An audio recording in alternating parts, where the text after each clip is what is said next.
días, hermanos, soy la hermana Liliana y Rubén Ontiveros. Sean todos bienvenidos a nuestro culto dominical. Vamos a tener una lectura bíblica en Salmos 84 del 1 al 5. Cuán amables son tus moradas, oh Jehová de los ejércitos. Anhela mi alma y aún ardientemente desea los atrios de Jehová. Mi corazón y mi carne cantan al Dios vivo.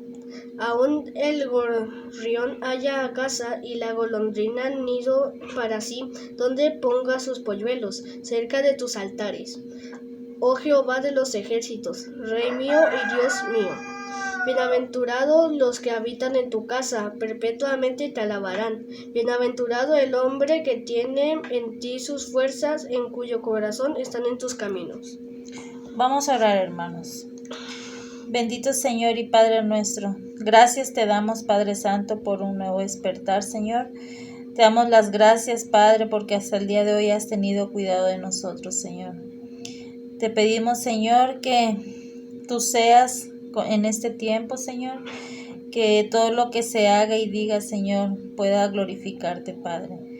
Te pido, Señor, por el grupo de alabanza, Padre, que tú derrames de tu Espíritu Santo sobre ellos, Señor, que los bendigas, Padre, en el nombre de tu Hijo amado, Cristo Jesús. Amén.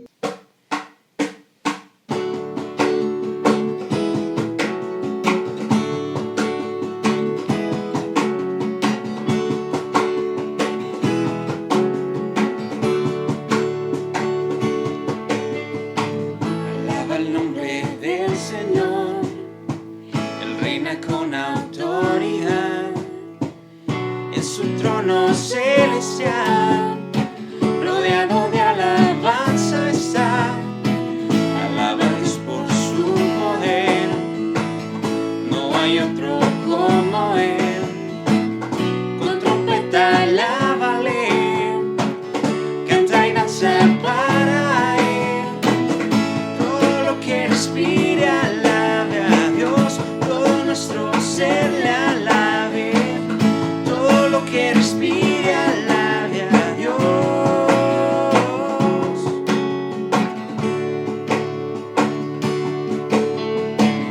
Alábale con música, su excelencia proclamar. Mira lo que ha hecho Dios, nuestros pecados él cargó. Alábale con gran pasión, con mente, alma y corazón. Todo proviene de él, solo él es Dios y Rey. Todo lo que respire alabe a Dios, todo nuestro ser le alabe. Todo lo que respire alabe a Dios. Todo lo que respire alabe a Dios, todo nuestro ser le alabe, todo lo que respire alabe a Dios.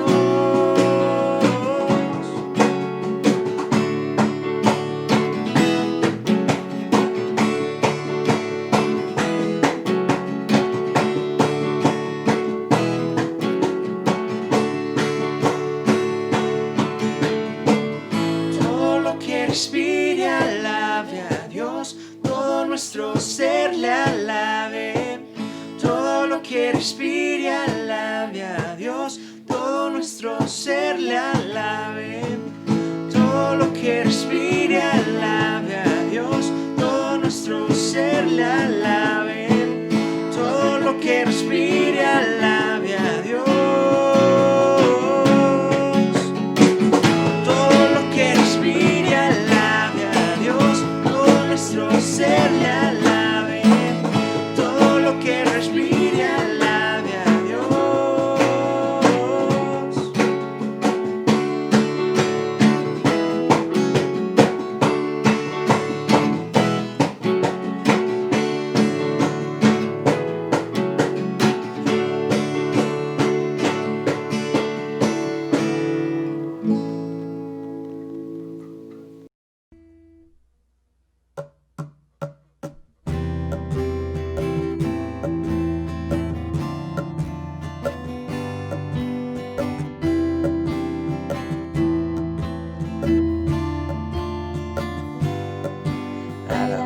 servidores del Señor, alabar el nombre del Señor.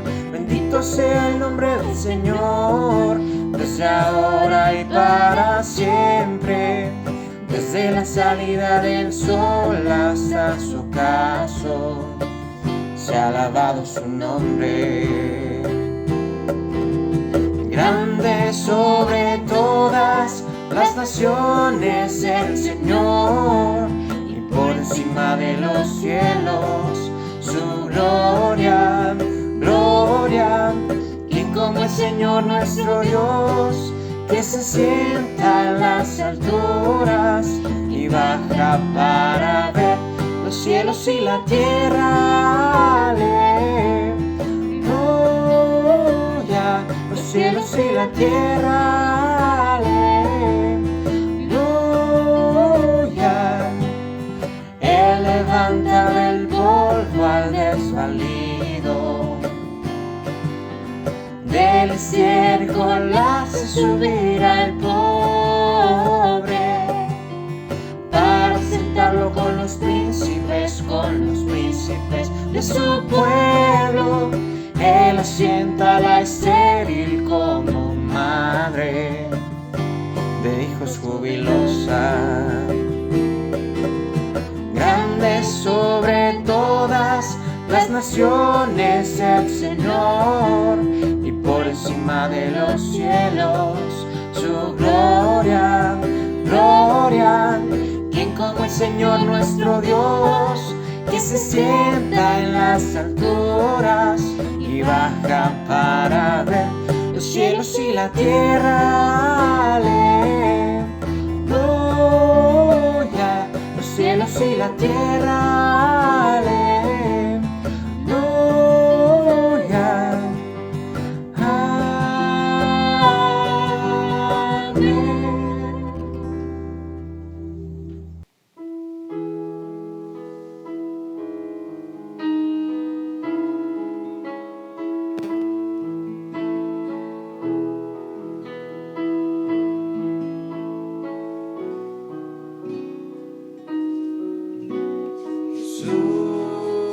Señor de la creación,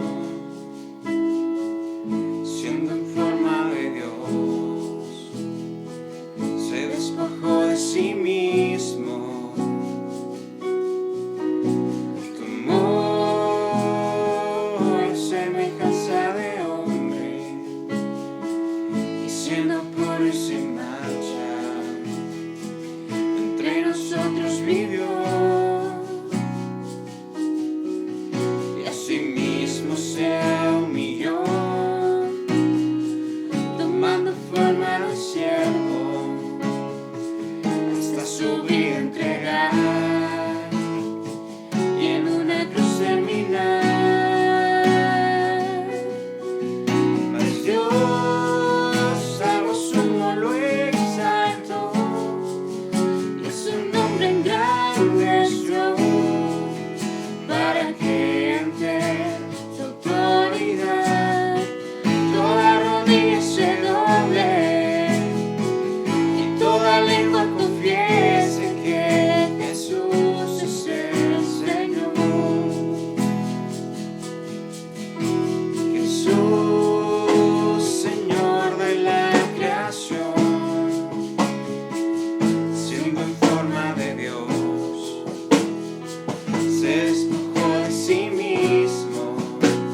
Cordero que sufrió, traicionado fue. El peso de nuestra maldad fue puesto sobre él. En silencio soportó dolor y humillación.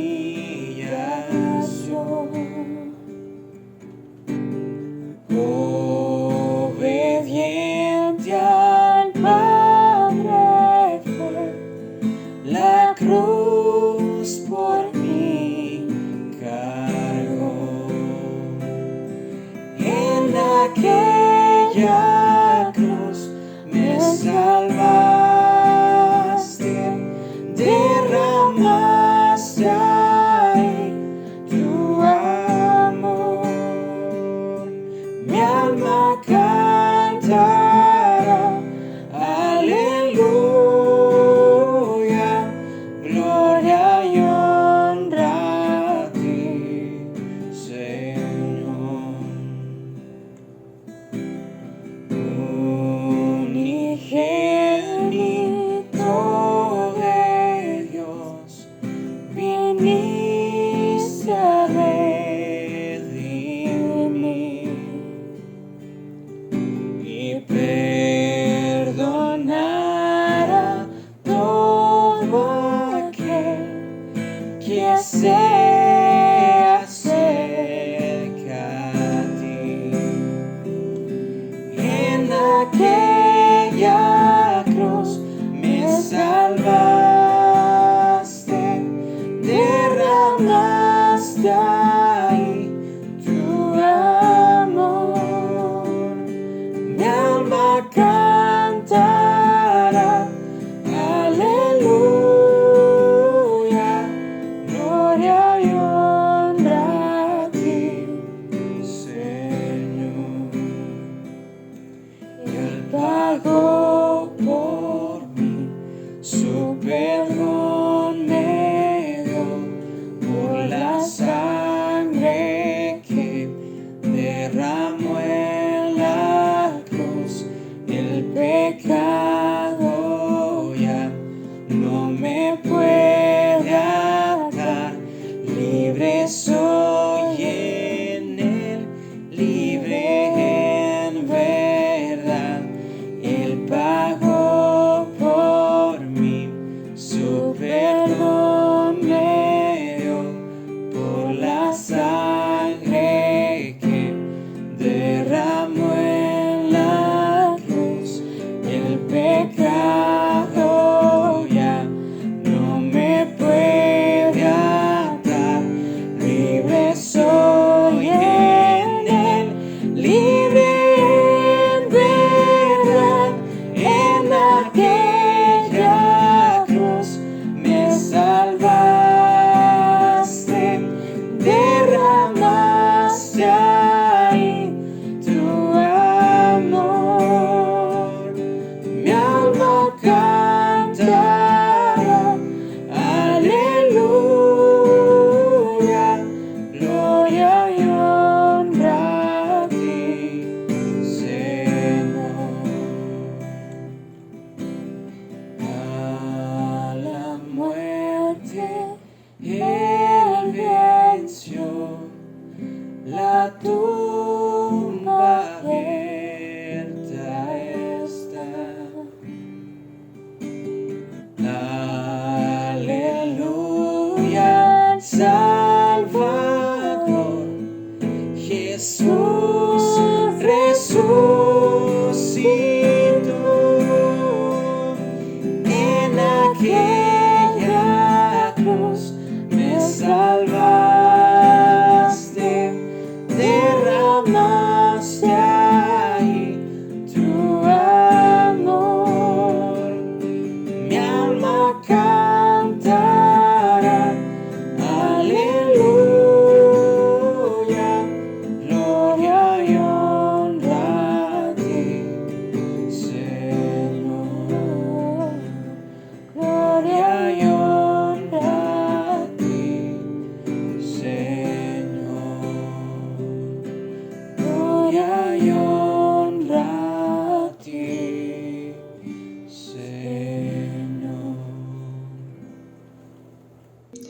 Ahora vamos a felicitar a los compañeros de esta semana, que son nuestros hermanos Sara, nuestro hermano Luis González, Eliam, nuestra hermana Mayela, Leslie, Niño Mau y nuestra hermana Claudia Ruiz. Muchas felicidades y que Dios los bendiga. Hermanos, vamos a tener otra oración por el mensaje que trae nuestro hermano Edgar Miranda. Oremos. Bendito Señor, gracias te damos nuevamente, Padre, porque nos permite, Señor, estar reunidos nuevamente, Señor. Te pido, Señor, que tú abras nuestro entendimiento, Señor, que prepares nuestro corazón, Señor, para este mensaje que tienes para nosotros, mi Dios. Te pido, Señor, que derrames de tu Espíritu Santo, Señor, sobre el hermano Edgar, Señor, que todo lo que hables, Señor, sea palabra tuya, Padre Santo. En el nombre de Cristo Jesús. Amén. Hermanos, muy buenos días, que el Señor los bendiga grandemente. ¿Qué les parece si tomamos un momentito para orar, pedirle al Señor que nos guíe a través de este momento de estudio de su palabra? Bendito Señor, gracias Padre porque nos das nuevamente este momento. Nos permite, Señor, poder reunirnos, poder ir a tu palabra, Señor, y poder escudriñarla. Te rogamos, Señor, que tú nos ayudes. Danos el entendimiento que necesitamos, Señor, para apreciar tu palabra, Señor, y cada mensaje, Señor, que tú nos envías de una o de otra manera, Padre. En este caso, Señor, a través de la exposición de tu palabra, en este domingo, Señor, que nos reunimos como iglesia, que podamos, Señor, discernir tu palabra, Señor, y podamos ser transformados por ella, Padre. Te lo rogamos. Toma el control, Señor, de todo lo que somos, Padre, y que cada uno de nosotros, Señor, en nuestra mente y corazón pueda atesorar tu palabra como verdaderamente debe ser, Padre. Te lo pedimos así, Señor Santo, en el nombre de Jesús. Amén y amén. Muy bien, hermanos. Nuevamente, muy buenos días. Gracias al Señor por su vida y por su disposición para poder estar ahora estudiando juntos la palabra del Señor. Si el Señor lo permite, me gustaría estar compartiendo a partir del día de hoy y las semanas y meses quizá que vengan por delante, una reflexión, un estudio a través del Evangelio de Marcos. Me gustaría que podamos pasar tiempo juntos para poder discernir lo que el Señor quiere decirnos a través de este hermoso evangelio. Déjeme compartirle que este es un libro que el Señor me ha permitido estudiar hace ya algunos años de una manera más constante. Hace unos 4 años más o menos, en la iglesia en la que mi esposa y yo estábamos sirviendo, estuve predicando constantemente este evangelio, y también entre semana nos reuníamos con algunos grupos de la iglesia para poder seguir estudiando y reflexionando acerca de lo que el Señor quiere decirnos a través de este evangelio. Y estuvimos así más de un año, estuvimos yendo a este libro de la Biblia. Y hace algunos meses, en este año pasado, tuve la oportunidad de volver a este libro a través de un entrenamiento en el cual tuve la oportunidad de participar para pastores, para predicadores, para poder conocer un poquito más acerca de este libro. Y yo quisiera poder ahora compartirles mucho de lo que ahora he podido comprender, además de lo que ya el Señor me había mostrado. Y creo que es un buen libro para poder crecer juntos, siendo discípulos del Señor. Yo quisiera entonces poder iniciar este tiempo y poder compartir con ustedes lo que el Señor me ha mostrado en entendimiento de que cada vez que vayamos a su palabra, tanto usted como yo, podamos estar creciendo en lo que el Señor nos quiere decir. Así que vamos a comenzar a partir del día de hoy, a comenzar a leer este libro. Vamos a comenzar a estudiar. Pero antes de que pasemos en el día de hoy, en esta mañana, de que pasemos directamente al pasaje, me gustaría tomar estos primeros minutos, algunos minutos, sí, para que podamos dar algunas precisiones que nos ayuden a entender mejor qué es lo que vamos a ver en este libro de Marcos. algunas precisiones que nos permitan un marco por medio del cual podamos observar qué es lo que el escritor de este evangelio está queriendo decirnos a través de todos estos pasajes. Creo que es muy importante esto y vamos a estar recordando algunas de estas precisiones constantemente, pero es importante que ahora comencemos diciendo algunas de ellas. Por ejemplo, este es uno de los 4 escritos que encontramos en la Biblia acerca del Evangelio. Creo que usted lo conoce. Usted sabe acerca de ese detalle. Mateo, Marcos, Lucas y Juan son los 4 escritos sobre el Evangelio.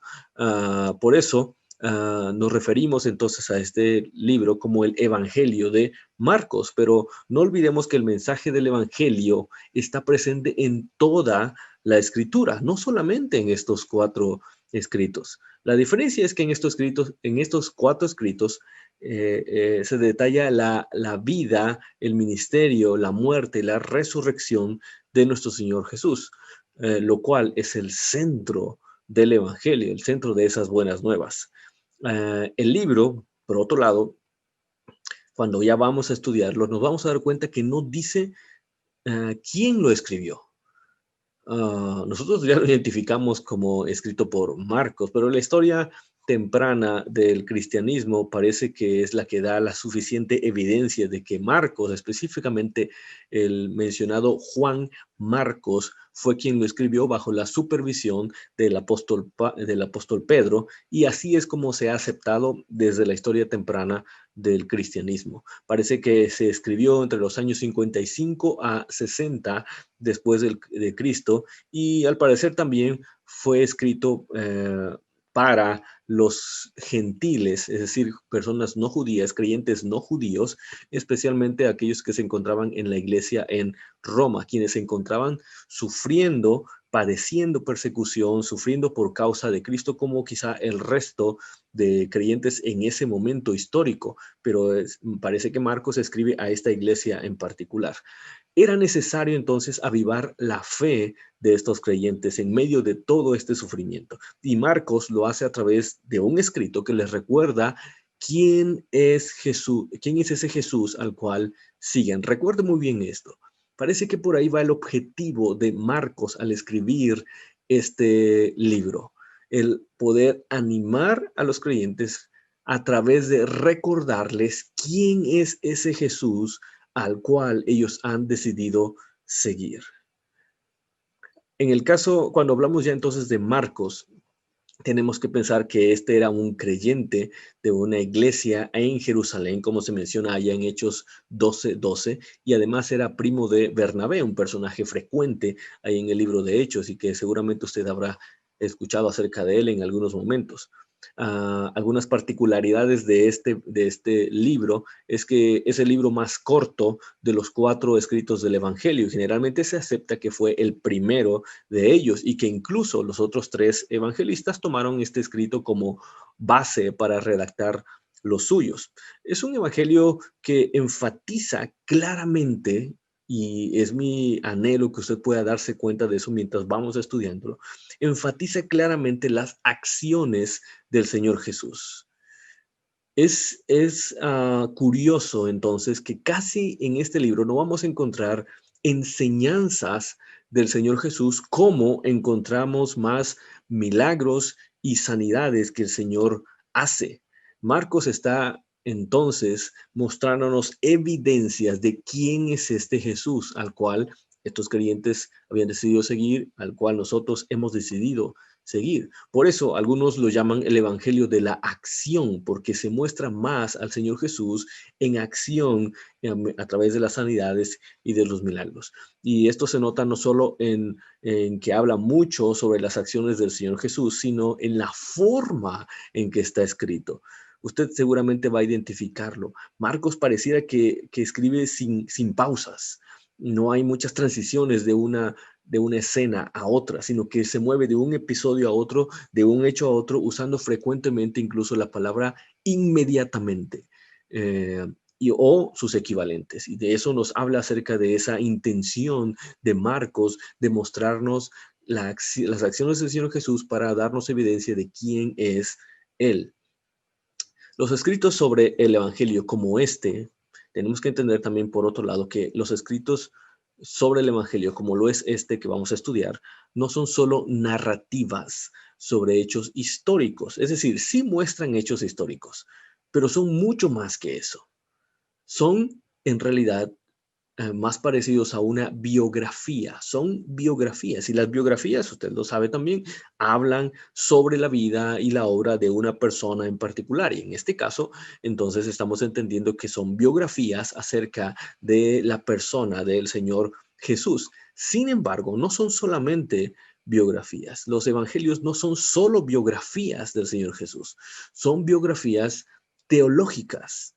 Biografías teológicas, es decir, muestran la vida y obra del Señor Jesús, no solo para que conozcamos los detalles sobre Él, sino para mostrarnos que Él es el Hijo de Dios.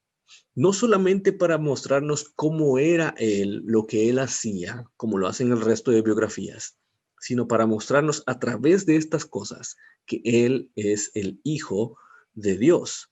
Es decir, son una sucesión de evidencias a favor de su divinidad y de su misión salvadora. Son biografías teológicas. Este concepto debemos mantenerlo en mente cada vez que estudiemos los evangelios en general, pero cuando vayamos a nuestro estudio de Marcos. Así que cuando estudiemos entonces este libro, mantengamos en mente ese detalle. Lo que vamos a ver no son solo narraciones de cosas, de eventos históricos, sino muestras, evidencias de que Jesús es realmente el Hijo de Dios. Otro detalle que muestra una diferencia con las biografías de otras personas es que generalmente estas biografías de otras personas se escriben para conocer acerca de alguien que ya ha fallecido.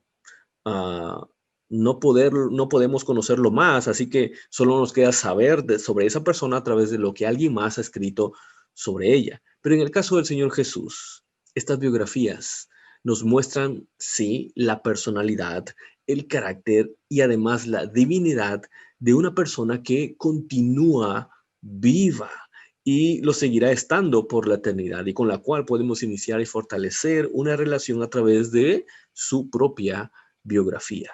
No podemos hacer esa clase de cosas con otras biografías. Es una gran diferencia entonces esta clase de escritos. Además, ya que estas biografías tienen la intención de mostrar evidencias de la divinidad del Señor Jesús, no tienen entonces la intención de mostrar los hechos en orden cronológico. Este es un detalle muy importante. Cuando conocí de esto hace algunos años, me cambió la perspectiva de cómo comprender y cómo leer los evangelios.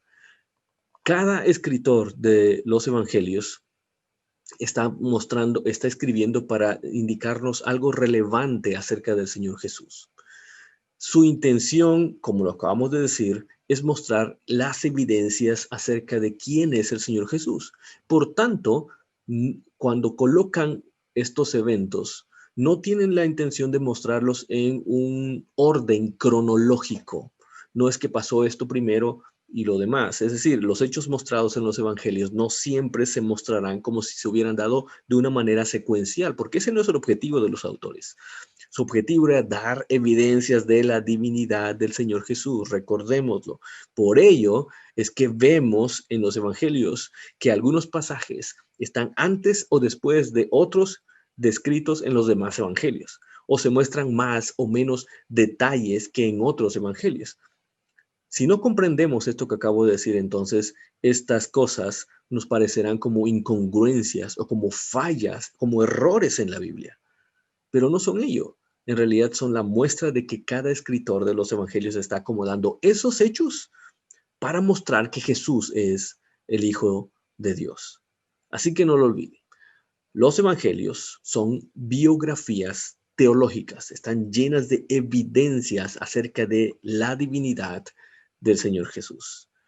Algunos eruditos, algunos eruditos sobre los escritos bíblicos mencionan que cada escritor de los evangelio se escribió específicamente a un grupo en particular y por eso los detalles cambian para que esas personas los comprendieran. En el caso de este evangelio, el mensaje del evangelio de Marcos, parece que, como lo mencionamos al principio, está escrito para creyentes que no eran judíos y el objetivo principal parece que es mostrarnos a Jesús como el rey que vino a servir y dar su vida en rescate por muchos. Este parece ser el centro de todo este evangelio de Marcos. Marcos 10:45. El Señor Jesús hablando a sus discípulos y diciéndoles: ni aun el Hijo del Hombre vino para que les sirvan, sino para servir a otros y para dar su vida en rescate por muchos. Esto es lo que Marcos va a mostrarnos vez tras vez, pasaje tras pasaje, para mostrarnos que efectivamente ese Jesús era ese rey que vino a servir y para dar su vida en rescate por muchos. Es el pasaje central alrededor del cual gira toda la evidencia que Marcos nos presenta.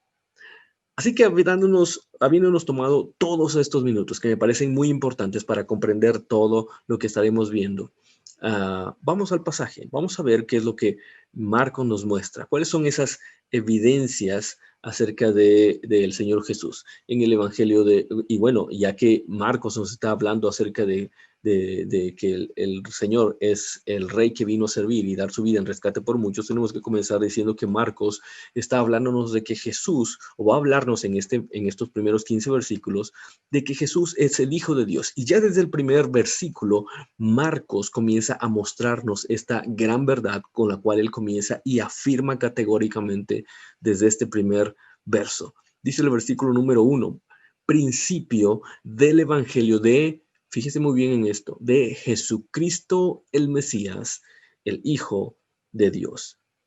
Principio del Evangelio de Jesucristo el Mesías, el Hijo de Dios. Marcos, tomemos atención a estos detalles. Y si usted tiene algo con que anotar todas estas cosas, por favor, vaya haciéndolo. Quizá incluso ahí mismo a un lado en su Biblia o en algún otro documento que usted vaya tomando nota de esto. Pero no hay detalle que se desperdicie en la Biblia. Todo lo que está escrito ahí está dado para un objetivo específico. Y en el caso de Marcos, cuando nos dice principios del Evangelio de Jesucristo, el Mesías, está diciéndonos claramente, este Jesús es realmente el Mesías, el Hijo de Dios. ¿Cómo podemos ver que Marcos está queriendo mostrarnos esto? Primero, él usa esta palabra, Jesucristo. Esta palabra no es en sí misma, no es un nombre como tal, y tampoco es un título como tal. En realidad, esta palabra Jesucristo es una palabra compuesta por otras dos palabras. La primera de ellas es Jesús. Jesús es el nombre humano de nuestro Señor. Era un nombre común a otras personas en ese momento. Otros, pues, tenían ese mismo nombre. De hecho, en el Antiguo Testamento hay otros personajes con ese nombre o con una derivación de ellos, con una raíz de ese nombre. Encontramos ahí a Josué, por ejemplo, o encontramos también a Oseas. Ese nombre, como ya vimos ahí, y la Biblia lo dice en Mateo 1, ese nombre significa Jesús, significa Salvador. Y es muy pertinente ese significado a la tarea que Dios le daba a su enviado, al enviado que él mandaría.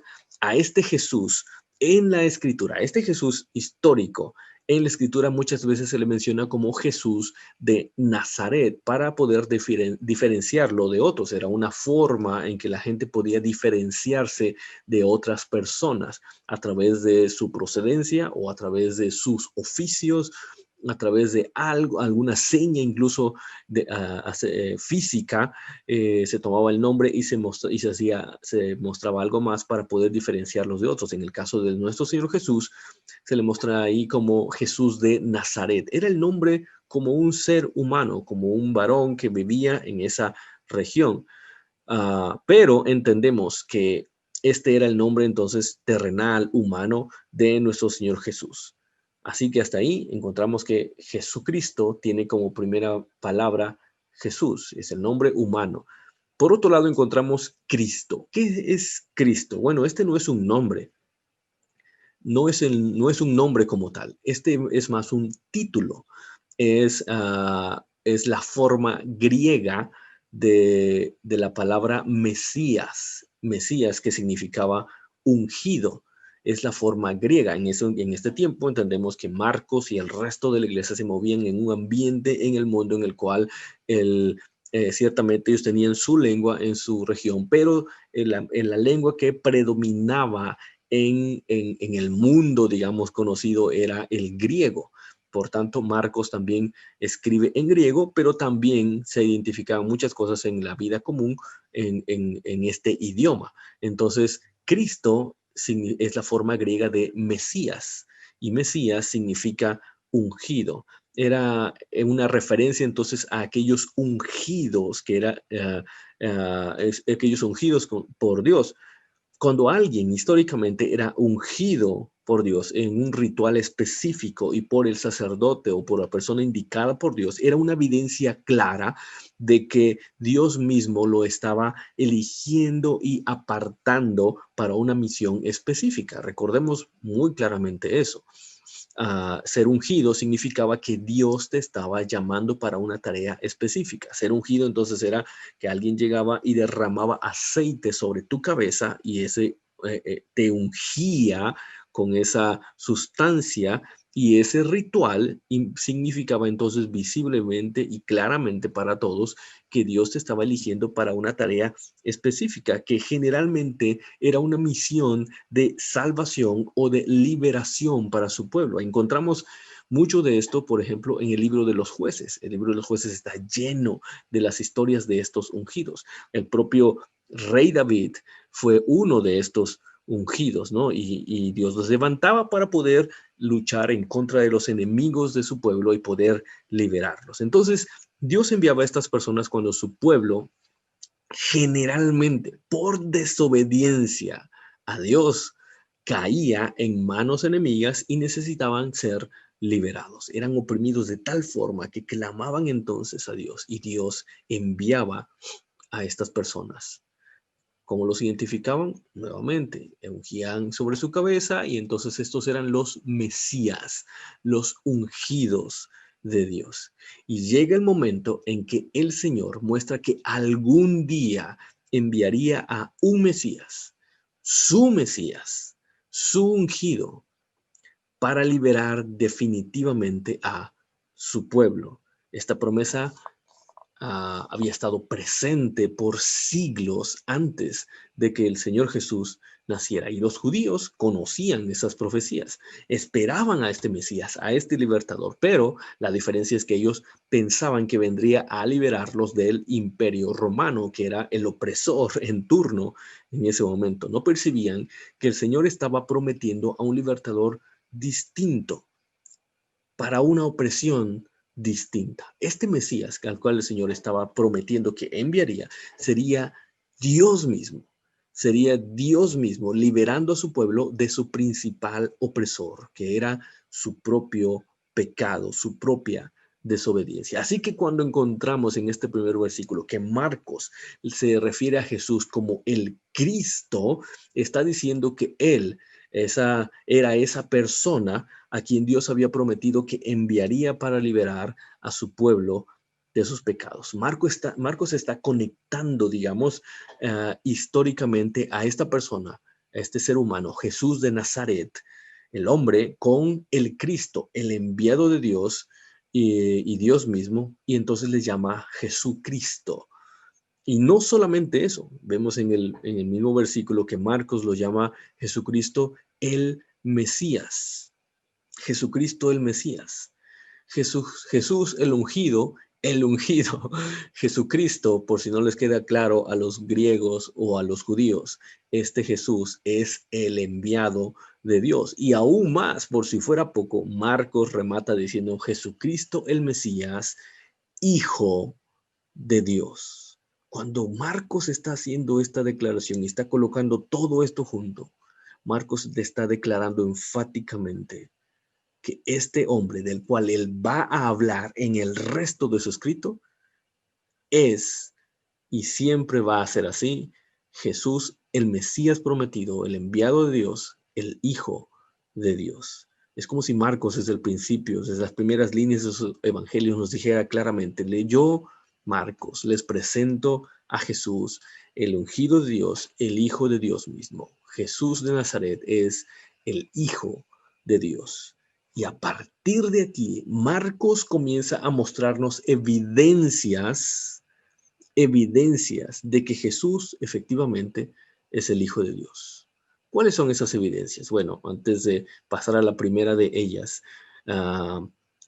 este primer mensaje vamos a dividirlo en dos partes. La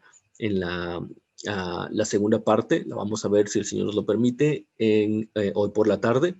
Así que yo le invito a que pueda también observar esa segunda parte del mensaje. Hoy vamos a ver entonces solamente esta primera evidencia que Marcos nos presenta a partir del segundo versículo. Y esa evidencia, esa primera evidencia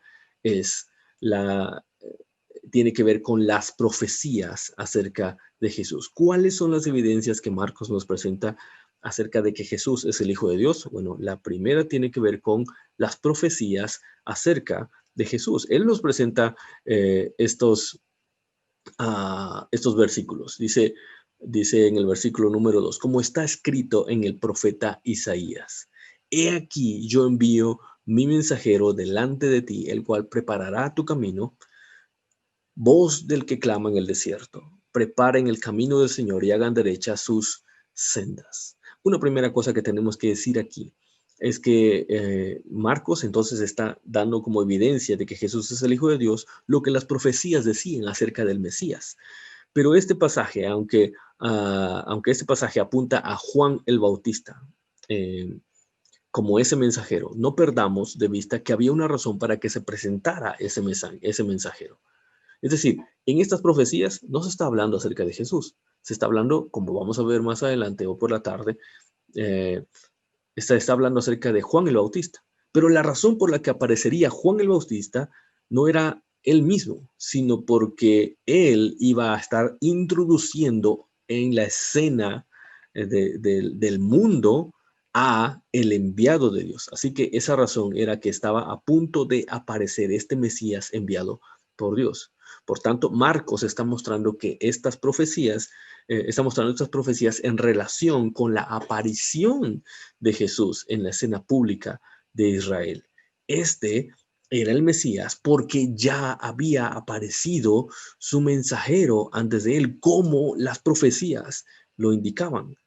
Ahora, notemos una cosa aquí. Marcos dice que el profeta Isaías es quien escribe estas profecías. Pero lo que cita, cuando vamos a los pasajes, nos vamos a dar cuenta que lo que cita Marcos, en estas dos versículos, la cita que Marcos introduce, hay en realidad dos pasajes que son de dos profecías distintas. Una de ellas sí es de Isaías, pero la primera que pone ahí en el versículo número 2 es de Malaquías, especialmente Malaquías 3:1. Que nos dice de esta manera: yo envío a mi mensajero y él preparará el camino delante de mí.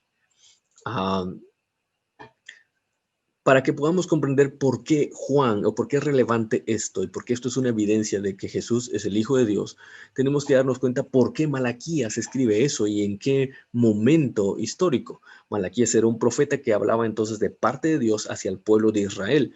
Y mire lo que Malaquías dice en ese capítulo número 3 de su libro. Dice: yo envío mi mensajero y él preparará el camino delante de mí, y vendrá de repente a su templo el Señor, a quien ustedes buscan, el mensajero del pacto en quien ustedes se complacen. Ya viene, dice el Señor de los ejércitos.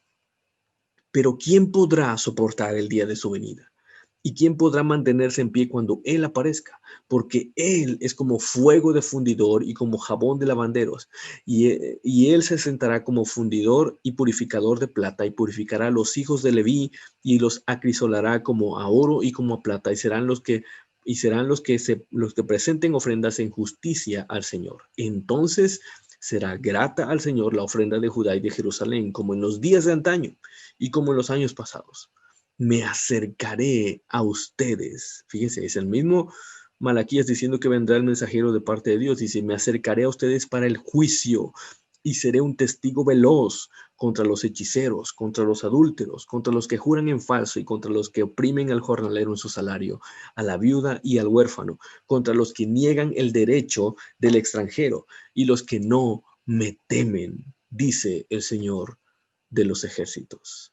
Así que cuando Malaquías está mencionando, he aquí yo envío de parte de Dios, he aquí yo envío mi mensajero delante de ti, el cual preparará tu camino. Él está mostrando una profecía de juicio.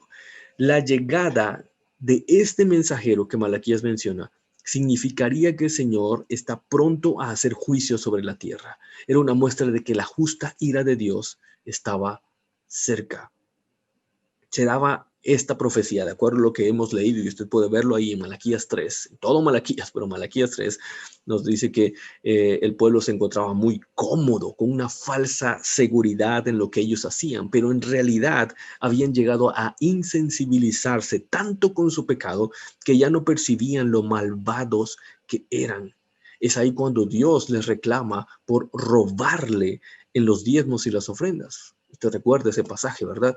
Y alrededor de todo eso el Señor les reclama por su idolatría, por su adulterio, sus mentiras o la manera en que trataban a su prójimo, oprimiendo a sus trabajadores, aprovechándose de las viudas, aprovechándose de los huérfanos, así como de los extranjeros que habían entre ellos, a quienes no les daban derechos de ninguna clase, y peor aún, se aprovechaban de aquellos que no conocían al Señor y con ellos los apartaban más de Él.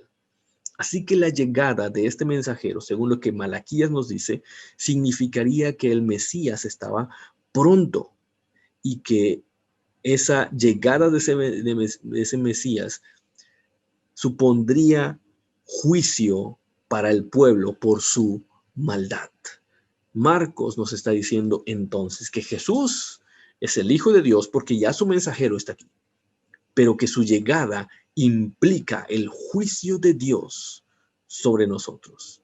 El Señor Jesús, Dios mismo, ha venido a juzgarnos y entonces esto significa que es tiempo de ponernos a cuentas con Dios. Su llegada es una muestra de que somos malvados, de que estamos alejados de Dios, de que estamos llenos de mentiras, de robo al Señor, de adulterio, de idolatría, de malos tratos a nuestro prójimo y que somos culpables. Y más que eso, de que merecemos ese castigo. Creo que muchos, cuando leían esas profecías, comprendían todo esto sobre la llegada del Mesías. Pero era algo muy incómodo. Preferían pensar que ese Mesías, cuando llegara, los liberaría de Roma, sin que eso significara más para ellos. Pero Marcos declara aquí que este Jesús era ese Mesías y que su llegada implicaba juicio. Tal vez muchos de nosotros estamos igual que estas personas. Sabemos lo que significa la llegada del Señor Jesús a la tierra. Sabemos eso, pero es muy incómodo hablar acerca de eso y preferimos pensar que ese Jesús del cual nos han hablado muchas veces simplemente llegará y cuando Él llegue a nuestra vida, cuando nosotros decidimos seguirle, todos nuestros problemas se acabarán y ya no tendremos ninguna dificultad y que no habrá mayor responsabilidad para nosotros. Pero según lo que entendemos aquí y lo que Marcos nos dice, este Jesús, este Mesías que está enviando, ha llegado también hacia nosotros para mostrarnos que somos culpables y que estamos sujetos a un juicio delante de Dios. Pero entonces vamos al versículo número 3, en el que efectivamente encontramos cuál es la cita de la profecía de Isaías. Marcos cita a Isaías 43, que dice de esa manera: una voz clama, preparen en el desierto camino al Señor, allanen en la soledad calzada para nuestro Dios. Pero lo relevante, así como lo vimos en Malaquías, es el resto de lo que escribe, en este caso Isaías, lo que hay antes y después de este verso. Dice Isaías 41, consuelen a mi pueblo, dice su Dios.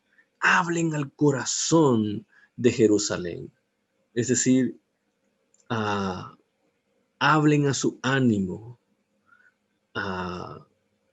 Hablen directamente a sus emociones y díganle a voces que su lucha ha terminado. díganle a voces que su lucha ha terminado, que su iniquidad ha sido quitada, que ha recibido de la mano del Señor el doble por todos sus pecados. Y entonces dice, una voz clama, preparen en el desierto camino al Señor, allanen en la soledad calzada para nuestro Dios. Todo valle sea elevado y bajado todo monte y collado. Vuélvanse llano el terreno escabroso y lo abrupto, ancho valle. Entonces será revelada la gloria del Señor y toda carne a una la verá, pues la boca del Señor ha hablado. Marcos cita esta profecía y es revelador que esta profecía muestra el otro lado de la llegada del Mesías. Es decir, por un lado encontramos que el Mesías vendría para juzgar sobre nuestros pecados, pero también ahora vemos que también vendrá para consolarnos en medio de nuestros pecados. Consuelen, consuelen a mi pueblo, dice su Dios. Hablen al corazón de Jerusalén y díganle a voces que su lucha ha terminado, que su iniquidad ha sido quitada.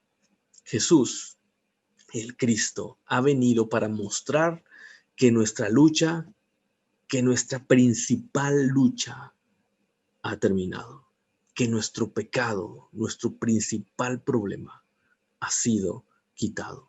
Así que Marcos está mostrándonos claramente que este Jesús es el Mesías de Dios y que su aparición, por un lado, significa juicio, que debemos ponernos a cuentas, admitir nuestro pecado porque seremos juzgados, que debemos darnos cuenta de que no tenemos escapatoria, pues nuestro pecado es demasiado. Pero, por otro lado, también significa consolación para todo aquel que se da cuenta de su pecado y que lo admite y que se duele por todo lo malo que ha hecho delante del Señor. Para todos aquellos que hacen esto, su lucha ha terminado y su pecado ha sido borrado. Y entonces aquí está Juan el Bautista como ese mensajero que Dios había profetizado. Y si este Juan el Bautista es ese mensajero, entonces significa que el Mesías ya está aquí. Y Marcos, como lo va a describir en el resto de su libro, lo identifica como Jesús, Jesús de Nazaret, Jesús el Cristo. Así que esta es la primera evidencia que Marcos nos muestra acerca de que Jesús es el Hijo de Dios. Como mencioné hace un momento, por la tarde, si el Señor nos lo permite, estaremos viendo el resto de las evidencias en estos primeros 15 versículos acerca de que Jesús es el Hijo de Dios. Pero por ahora, permítame concluir esta parte haciendo algunas preguntas. ¿Quién cree usted que es Jesús? ¿Quién cree usted que es Jesús? Fíjese que no le estoy diciendo para usted quién es Jesús, porque eso es muy subjetivo. Cualquiera podría decir cualquier cosa y pensar que solo porque creemos eso estamos en lo correcto. Pero eso no nos ayudaría mucho. Lo que nos ayuda a entender, lo que nos ayuda en verdad es entender lo correcto, lo que es real. Por eso la pregunta es, ¿quién cree usted que es Jesús? Es decir, ¿usted cree realmente que Jesús es el Hijo de Dios? ¿Comprende usted realmente las implicaciones de la llegada de Jesús al mundo? La llegada, ¿comprende usted las implicaciones en su vida acerca de la llegada de Jesús al mundo? Si este Jesús es el Hijo de Dios y Él vino a juzgar al mundo, ¿está usted consciente de sus maldades? ¿Está usted consciente de que merece el castigo por esas maldades? ¿Le duele en el corazón saber que está apartado de Dios? Bueno, parece que el Señor nos está diciendo que hoy es el tiempo de ponernos a cuentas con Él. Por otro lado, si este Jesús es el Hijo de Dios y Él vino a traer consolación a su vida, ¿está usted dispuesto a aceptar esa consolación? Esa consolación, por cierto, solo puede recibirse primero si nuestro corazón es capaz de admitir sus fallas delante de Él. Es decir, ¿cómo puede uno ser consolado de algo que no le duele? Es imposible recibir esa consolación. Pero si usted se da cuenta de sus fallas, de que efectivamente está alejado de Él y comprende que solamente Él puede aliviar su dolor, entonces la buena noticia para usted es que Para eso vino el Señor Jesús. Recuérdelo, así lo dice la profecía. Consuelen, consuelen a mi pueblo, dice el Señor. Hablen al corazón de Jerusalén. ¿Por qué? Porque su lucha ha terminado. Porque al fin su iniquidad ha sido quitada. Si usted entonces hoy es consciente de sus maldades y confía en que Él puede ayudarle, entonces usted puede recibir hoy mismo el consuelo y el alivio de sus cargas. ¿Por qué? Porque su maldad ha sido quitada. En el Salmo 32, el rey David nos muestra esta gran verdad y él dice: cuán bienaventurado es aquel cuya transgresión, cuya maldad es perdonada, cuyo pecado es cubierto. Cuán bienaventurado es el hombre a quien el Señor no culpa de iniquidad y en cuyo espíritu no hay engaño. Y David nos abre su corazón y nos dice: mientras callé mi pecado, mientras no admití mi pecado, mientras fui orgulloso tratando de ocultar mi pecado, mi cuerpo se consumió con mi gemir durante todo el día, porque es pesada la carga del pecado. Es terrible la carga del pecado, nos consume, como le pasaba a David.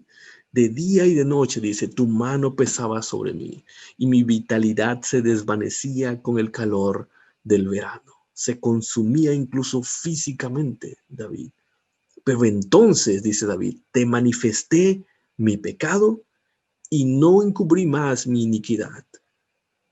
Declaré mi pecado delante de ti. Dije, confesaré mis transgresiones delante del Señor. Y entonces tú perdonaste la culpa de mi pecado. Para esto vino el Señor Jesús, para mostrarnos aquella maldad en nuestro corazón y para quitarla y arrancarla de ahí y darnos consuelo. Pero eso solamente vendrá si usted y yo podemos realmente admitir nuestras faltas y confiar plenamente en Él. Permítame orar entonces para que eso pueda ocurrir en cada uno de nosotros. Y si usted está entonces escuchando esta voz del Señor que le está diciendo: Jesús es realmente mi hijo y puedes acercarte a Él, entonces no lo dude hoy. Como la Biblia lo dice y como lo veremos hoy también por la tarde, lo único que se requiere, que lo único que el Señor pide es arrepentimiento y creer en Él. Bendito Padre Celestial, te pedimos, Señor Santo, que tú sigas actuando en nuestra vida, en nuestro corazón. Señor, tú danos ese entendimiento de quién es nuestro Señor Jesús, cada día, Padre. Y si habrá alguien, Señor, que hoy habrá escuchado estos versículos, Señor, que tú nos envías de tu palabra, y estas personas, Señor, están reconociendo delante de ti, Señor, sus fallas, sus pecados, Señor. Entonces yo te ruego, Padre, toma en cuenta su sinceridad, su honestidad, Señor. Toma en cuenta, Señor, ese trabajo que tu palabra está haciendo en sus corazones. Te pedimos, Señor, que hoy traiga salvación a la vida de cada uno de nosotros los que estamos alrededor de tu palabra.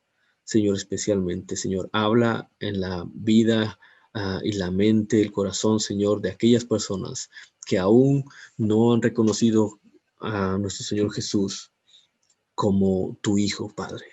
Te lo ruego, Señor, ayúdales, sálvales, envíales hoy de tu consolación, la consolación que trae Jesucristo, tu Hijo. Te lo pedimos así, Señor Santo. En el nombre de Jesús oramos, Padre. Amén y amén. Así que este es Jesús, el Hijo de Dios. Si el Señor nos lo permite, entonces hoy por la tarde estaremos viendo el resto de evidencias que Marcos nos presenta acerca de la divinidad de nuestro Señor Jesús. Que el Señor les bendiga. Ahora vamos a orar para despedirnos. Señor y Padre Celestial, te pido por este tiempo, Señor, te pido que cuides a nuestros hermanos, Señor, que los guardes y que los cuides, Señor, en el nombre de tu Hijo amado Cristo Jesús. Amén. Estamos despedidos, hermanos. Dios les bendiga.